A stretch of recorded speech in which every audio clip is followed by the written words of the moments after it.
जदयू और भारतीय जनता पार्टी के बीच बात नहीं बन सकी है और रिश्तों में कड़वाहट के साथ ही जनता दल यूनाइटेड की तरफ से अपने अलग उम्मीदवार उतारने के फैसले लिए गए हैं और साथ ही 26 सीटों के नाम का ऐलान भी कर दिया गया है। एक बात तो साफ हो गया है कि भाजपा और जदयू के रिश्ते इस समय पिछले कुछ वक्त के दौरान सबसे ज्यादा खराब स्थिति में है। मतलब कि भारतीय जनता पार्टी के नेता जदयू से बातचीत ही नहीं कर रहे हैं और जदयू की तरफ से लगातार भारतीय जनता पार्टी से बात करने की कोशिश होती रही, लेकिन भाजपा ने भाव तक नहीं दिया। उत्तर प्रदेश का चुनाव बिहार एनडीए के लिए बहुत ही कठिन हो गया है, क्योंकि भारतीय जनता पार्टी से एक तरफ मुकेश सहनी के रिश्ते खराब हुए हैं तो दूसरी तरफ जदयू के साथ भी रिश्ते इतने ठीक नहीं है। कल तक आरसीपी सिंह के हवाले से खबर आ रही थी कि भारतीय जनता पार्टी के नेता गठबंधन के लिए तैयार हो जाएंगे, लेकिन अब कहा जा रहा है कि भाजपा ने ऐन वक्त पर जदयू को इतना बड़ा धोखा दे दिया और अब जदयू मजबूरन अलग होकर अपने उम्मीदवारों के नाम का ऐलान कर रही है। 26 सीटों की पहली सूची जारी कर दी गई है और कहा जा रहा है कि कुल 51 उम्मीदवार जदयू की तरफ से उत्तर प्रदेश के चुनाव में उतारे जाएंगे। अब नमस्कार, मेरा नाम है मोहित कुमार सिंह और आप देख रहे हैं हमारा विशेष कार्यक्रम एक्सप्लेनर।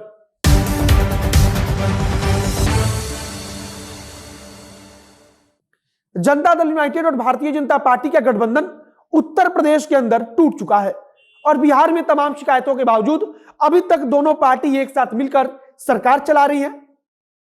उत्तर प्रदेश के अंदर गठबंधन का टूटना बिहार के लिहाज से भी शुभ संकेत नहीं है, क्योंकि दोनों पार्टियों के बीच का आपसी रिश्ता जरूर खराब होगा। उत्तर प्रदेश चुनाव को लेकर वैसे भी बिहार में जदयू और भारतीय जनता पार्टी के नेता पिछले कुछ समय में लगातार एक दूसरे पर निशाना साध रहे हैं। भले ही उत्तर प्रदेश चुनाव का नाम ना लिया जाए, लेकिन अंदरूनी तौर पर रिश्तों में कड़वाहट की असली वजह उत्तर प्रदेश का चुनाव है। जदयू की तरफ से अंतिम समय तक कोशिश होती रही कि भारतीय जनता पार्टी की तरफ से अब तो बात कर ली जाए, लेकिन भारतीय जनता पार्टी उत्तर प्रदेश के चुनाव में जदयू को देखना भी नहीं चाहती थी और यही कारण था कि जदयू के नेताओं से भाजपा के नेता ने खुलकर बातचीत भी नहीं की।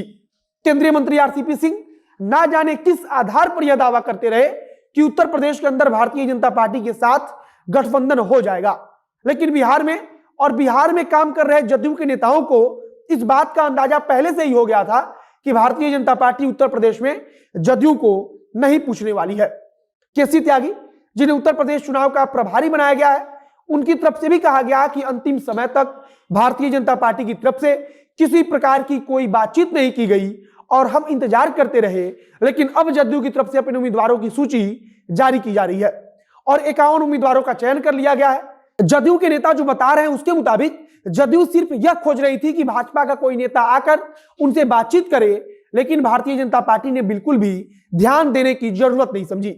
केंद्रीय मंत्री आरसीपी सिंह के हवाले से कहा जा रहा है कि उन्होंने गृह मंत्री अमित शाह से लेकर भाजपा के राष्ट्रीय अध्यक्ष जेपी नड्डा तक से बातचीत की, लेकिन वहां जदयू की बातों को अनसुना किया गया और भाजपा की तरफ से कोई भी सकारात्मक जवाब नहीं दिया गया। अब अंत में जदयू के पास एकमात्र रास्ता बचा कि अगर अपनी इज्जत को बचानी है तो उत्तर प्रदेश के अंदर खुद के दम पर चुनाव लड़ना होगा और अब कहा जा रहा है कि अपनी इज्जत को बचाने के लिए जदयू उत्तर प्रदेश का चुनाव लड़ने के लिए मजबूर हो गई। निश्चित तौर पर यह मुख्यमंत्री नीतीश कुमार के लिए भी एक बड़ा झटका है, क्योंकि कहीं ना कहीं भारतीय जनता पार्टी ने नीतीश कुमार को भी अनसुना कर दिया है। एक प्रकार से उन्हें भी बेइज्जत करने का प्रयास हुआ है। उत्तर प्रदेश के अंदर भारतीय जनता पार्टी और जनता दल यूनाइटेड का गठबंधन टूट चुका है, तो बिहार में अभी इस मुद्दे पर भारतीय जनता पार्टी के नेता एकदम चुप हैं। इसी के साथ केंद्रीय मंत्री आरसीपी सिंह पर भी बड़ा सवाल उठना शुरू हो गया है कि आखिरकार आरसीपी सिंह इतने दिन तक पार्टी को किस आधार पर भरोसा दिलाते रहे कि भारतीय जनता पार्टी का उत्तर प्रदेश में जदयू को लेकर सकारात्मक रुख है। आरसीपी सिंह के हवाले से तो कल तक कहा जा रहा था कि भारतीय जनता पार्टी के साथ गठबंधन हो जाएगा, लेकिन अब आज जदयू की तरफ से 26 सीटों की पहली सूची जारी कर दी गई है। जदयू की तरफ से कानपुर से लेकर प्रयागराज तथा देवरिया से लेकर कुशीनगर और बलिया तक चुनाव लड़ने का ऐलान किया गया है।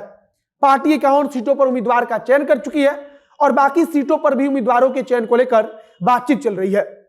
हो सकता है कि जदयू भारतीय जनता पार्टी को सीमावर्ती क्षेत्र में थोड़ी परेशान करे, लेकिन अगर उत्तर प्रदेश में एनडीए गठबंधन के अंदर किसी राज्य में होने के बावजूद जदयू भाजपा पर हमला बोलेगी, तब इसका बहुत ही नकारात्मक संदेश जाएगा। आगे अगर इस खबर में कुछ नया अपडेट आएगा, कुछ और जानकारी आएगी, तो उसे हम आप तक पहुंचाएंगे। इस वीडियो को यहीं पर समाप्त करते हैं। तो इस वीडियो को शेयर कीजिएगा, अगर फेसबुक पर देख रहे हैं तो पेज को लाइक कर लीजिए, तथा अगर यूट्यूब पर देख रहे हैं तो चैनल को सब्सक्राइब कर लीजिए। मिलते हैं फिर बहुत जल्द अगले वीडियो में। कैमरे के पीछे खड़े हैं पीयूष चौरसिया और मैं मोहित कुमार सिंह। बहुत बहुत धन्यवाद।